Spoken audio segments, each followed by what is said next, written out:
தனுஷ், நாகார்ஜுனா மற்றும் ரஷ்மிகா நடித்த குபேரா பாசிட்டிவ் விமர்சனங்களை பெற்றுள்ளது.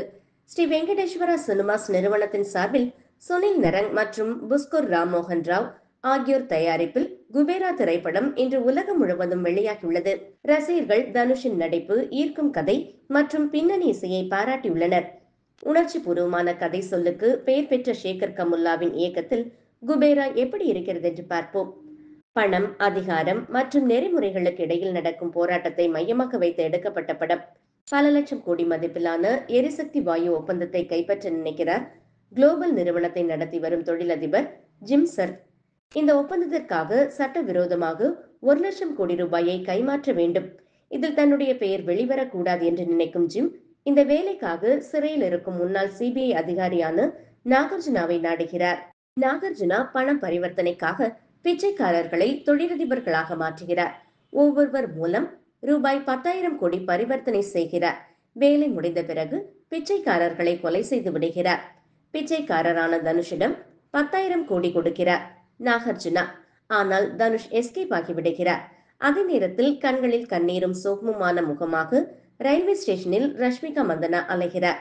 அவரோடு தனுஷ் இணைகிறார். இதனால் பண பரிவர்த்தனை தடைபடுகிறது. தனுஷை தேடி நாகார்ஜுனா ஒரு டீமுடன் செல்கிறார்.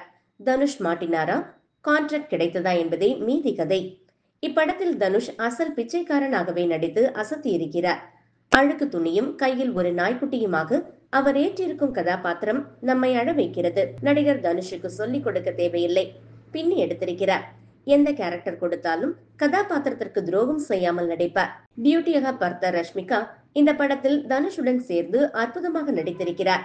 புதிய ரஷ்மிகாவை குபேராவில் பார்க்கலாம். கிளைமேக்ஸ் வரை தனுஷுக்கு டஃப் கொடுத்து ரஷ்மிகா நடித்திருக்கிறார். வில்லனாக நடித்திருக்கும் ஜிம் சர்க் அருமையாக நடித்திருக்கிறார். சினிமா துறைக்கு ஒரு புதிய வில்லன் கிடைத்திருக்கிறார்.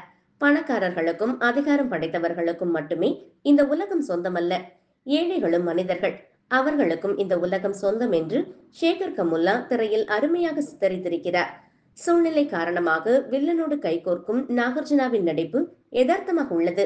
பிச்சைக்காரர்களாக வரும் பாக்யராஜ், சுனைனா, நாசர், தலிப் தஹினிகேத் ஆகியோரும் அருமையாக நடித்திருக்கின்றனர். ரசிகர்கள் எல்லோரும் பொம்மி ரெட்டியின் ஒளிப்பதிவு படத்திற்கு உயிரோட்டம் கொடுத்திருப்பதாக கமெண்ட் செய்திருக்கின்றனர். Visual so classy and clean. Devi Sri பிரசாத்தின் இசை குபேராவுக்கு பக்கபலம். அருமையான ஒரு கதையை பரபரப்பாக கடைசி வரை எடுத்து சென்றிருக்கிறார் இயக்குனர். ஆனால் படத்தின் நீளத்தை குறைத்திருக்கலாம்.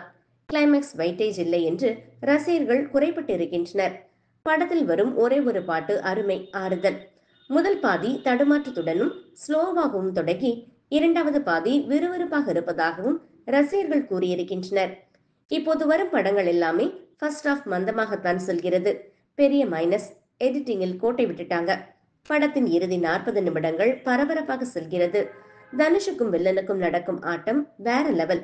வில்லனையே கடைசியில் பிச்சை எடுக்க வைக்கும் காட்சி அடிதூள். படத்தின் நீளத்தை மட்டும் குறைத்திருந்தால் குபேரா வசூலில் குபேரன். புதிய கதைக்களம். படம் அருமை. பொறுமை மட்டும் நமக்கு இருந்தால் குறை சொல்ல முடியாது சேகர் கமுல்லாவை. Blockbuster movie.